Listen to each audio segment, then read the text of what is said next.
Washington post के मुताबिक America ने अब ईरान के यूरेनियम को कब्जे में लेने के लिए भी एक मंसूबा तैयार कर लिया है। अमेरिकी फौज ने सदर ट्रंप को अफजूदा यूरेनियम कब्जे में लेने का ये प्लान पेश कर दिया है।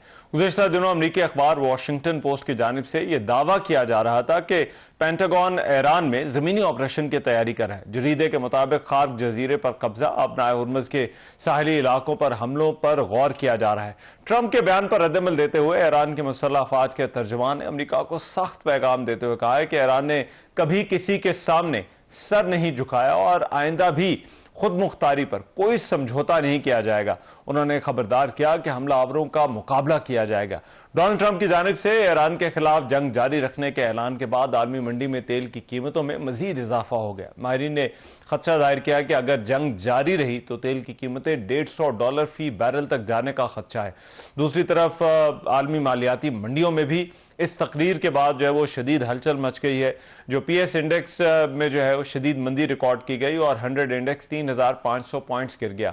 अब ये जो गैर यकीनी कैफियत है, इसकी वजह से एशिया भर की जो बड़ी स्टॉक मार्केट्स हैं वहां पर भी मंदी का रुझान देखा गया। जापान, जनूबी कोरिया, हांगकांग की जो मार्केट है उनके इंडेक्सेस में जो है वो नुमाया कमी रिकॉर्ड की गई। अब ये जो जंग है इसका मुस्तकबिल क्या है, क्या रुख इख्तियार कर सकती है, और सबसे अहम बात कि ये जो सदर ट्रंप की तकरीर है इसका मतलब क्या लिया जाना चाहिए, इस पर प्रोग्राम के पहले हिस्से में बात होगी। सरदार मसूद खान साहब इस वक्त मेरे साथ जो है वो मौजूद। पाकिस्तान और चीन में पाकिस्तान के सफ़ीर रह चुके हैं अमेरिका और चीन में, मुस्तकिल मंदूब भी अक़वाम मुत्तहिदा में जो है वो रह चुके हैं। बहुत शुक्रिया सरदार मसूद खान साहब आपके वक्त का।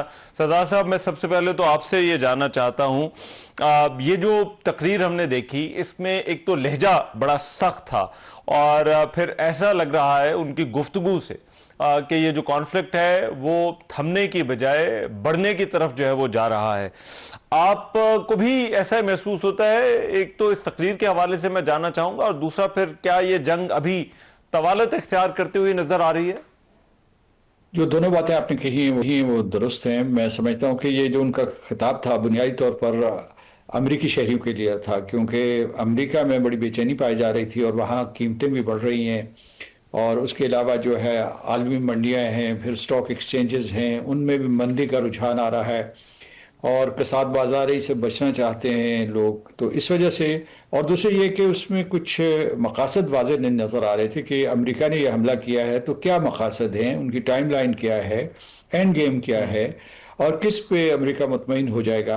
उसके लिए उन्होंने सदर ट्रंप ने एक एक्सिट रैंप निकाली है। वो ये कह रहे हैं कि जनाब हमने जो रेजीम है उसको तो डिग्रेड कर दिया है और एक नई रेजीम वहाँ आ गई है। और दूसरे उन्होंने ये कहा है कि उनकी चूँकि फ़िज़ाइया, बहरिया और उसके बाद मिसाइल कैपेबिलिटी उसको तबाह कर दिया, तो हमारे अहदाफ हासिल हो चुके हैं। लेकिन उनकी जो इजाफी शराइत हैं, मिसाल के तौर पर आपने हरमुज़ को खोलना और दूसरी जो इससे जुड़ी हुई चीज़ें हैं कि मतलब जो उनके इलाकाई हलीफ हैं उनसे या ईरान कतई ताल्लुक़ करे या उनको डिसमेंटल कर दे, तो इनके बारे में वो कुछ इस किस्म के मिले जुले बयानात देते रहते हैं। तो मैं समझता हूँ कि वो एक तरीके से तो ये है कि गोल पोस्ट मूव करते रहते हैं, फिर ये गोल पोस्ट जो भी उनकी होती हैं या ऑब्जेक्टिव्स हैं उनको भी ऊपर नीचे करते रहते हैं। तो ये पूरे का पूरा एक यानी एक किस्म का कैस्केड बनता है जिसका ये नहीं पता कि इसका थमाव कहाँ है।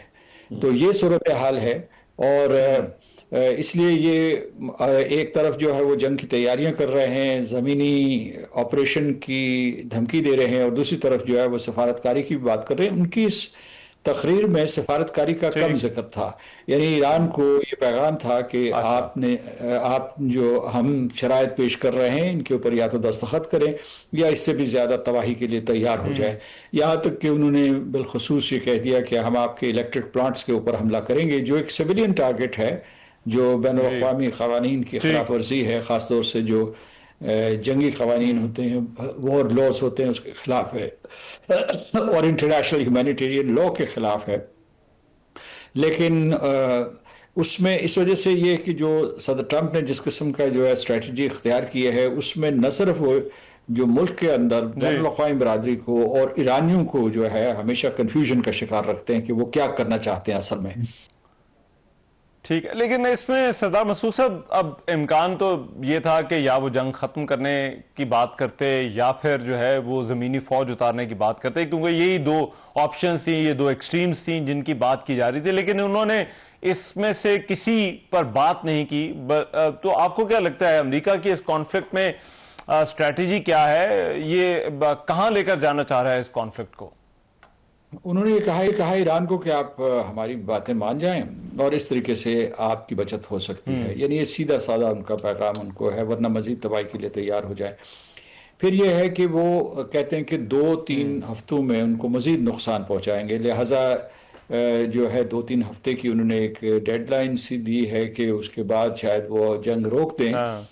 لیکن پھر جو ہے یہ اس کو قطعی انداز میں نہیں کہا، اسے کچھ مشروط انداز میں کہا ہے، اور مشروط شرط یہ لگائی ہے کہ اگر ایران یہ چیزیں نہیں مانتا جو امریکہ کہہ رہا ہے تو اس کے بعد اس کے اوپر ایسی بمباری کریں گے کہ وہ پتھر کے زمانے میں چلا جائے گا، اور وہ کہتے ہیں کہ ایران اس کا مستحق ہے۔ تو اس کی جیسا کہ آپ نے خود کہا تھا انہوں نے سخت زبان استعمال کی ہے۔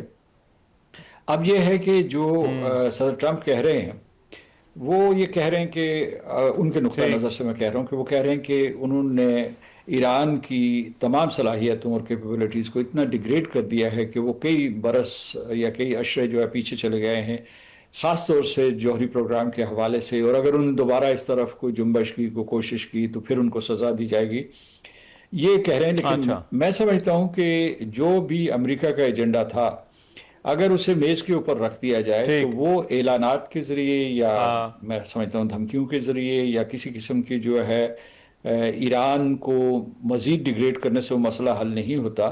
وہ مسئلہ اس سے حل ہوتا ہے کہ کسی طریقے سے ان کے بارے میں کوئی فارمولا ڈیولپ کیا جائے، مثلا جوہری پروگرام کے سلسلے میں۔ اس مرتبہ ایران آسانی سے تیار نہیں، یہ ان کی فرسٹریشن کی بات یہ ہے جو ٹرمپ کے لیے آپ کو لگتا ہے۔ لیکن سردار صاحب اس میں یہ فرمائے گا، یہ جو مذاکرات یا بات چیت کی جو سارا سلسلہ چل رہا ہے اس کا ابھی کوئی آپ کو موجودہ حالات میں امکان نظر آتا ہے؟ مذاکرات امریکہ کی مرضی سے ہو رہے ہیں اور تہران بھی جو ہے ان کی تائید کر رہا ہے، اس میں کوئی اب شک شبہ نہیں ہے۔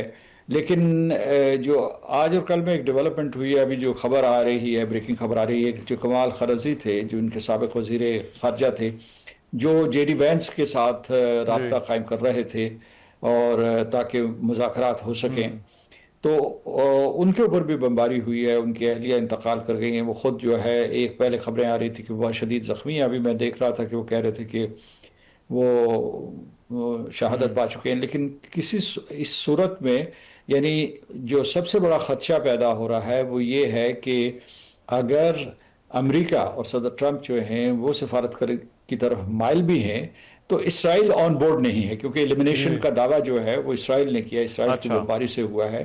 اسرائیل نے گزشتہ برس جون 2025 میں مذاکرات کو سبوتاژ کیا تھا، اور مذاکرات کو سبوتاژ امریکہ اور ایران کے مذاکرات کو سبوتاژ کرنے کے لیے اس نے حملہ کر دیا تھا۔ اور اس وقت یہ شروع میں آپ کو یاد ہوگا کہ وہ کہہ رہے تھے کہ جی امریکہ کو تو اس کو پتہ ہی نہیں تھا، امریکہ سے رابطہ نہیں کیا، انہوں نے امریکہ کو سرپرائز دیا۔ بعد میں پتہ یہ چلا کہ امریکہ کو انہوں نے بتایا ہوا تھا کہ وہ یہ حملہ کرنے والے ہیں۔ اور پھر جو ہے اس مرتبہ بھی جب وہ مذاکرات ایک فیصلہ کن مرحلے میں داخل ہونے والے تھے فروری 2026 میں، تو اسرائیل کی صلاح کے اوپر یہ حملہ کیا گیا۔ اب جو ہے مذاکرات آگے بڑھ رہے تھے، اور خاص طور سے جے ڈی وینس جن کی ایک بہت تلخ گفتگو ہوئی ہے وزیر اعظم نیتنیاہو سے ابھی حال ہی میں، تو جب دیکھا انہوں نے کہ یہ پراسپیکٹس بن رہے ہیں تو پھر جو ہے کمال خرزی کو جو ہے ایلیمنیٹ یا ہٹ کیا گیا، ٹارگٹ کیا گیا ہے۔ بہت شکریہ سردار مسعود خان صاحب، ہمارے ساتھ جو ہے وہ موجود تھے اور بات کر رہے تھے۔ پروگرام میں ایک بریک شامل کر رہے ہیں، واپس آتے ہیں اس بریک کے بعد۔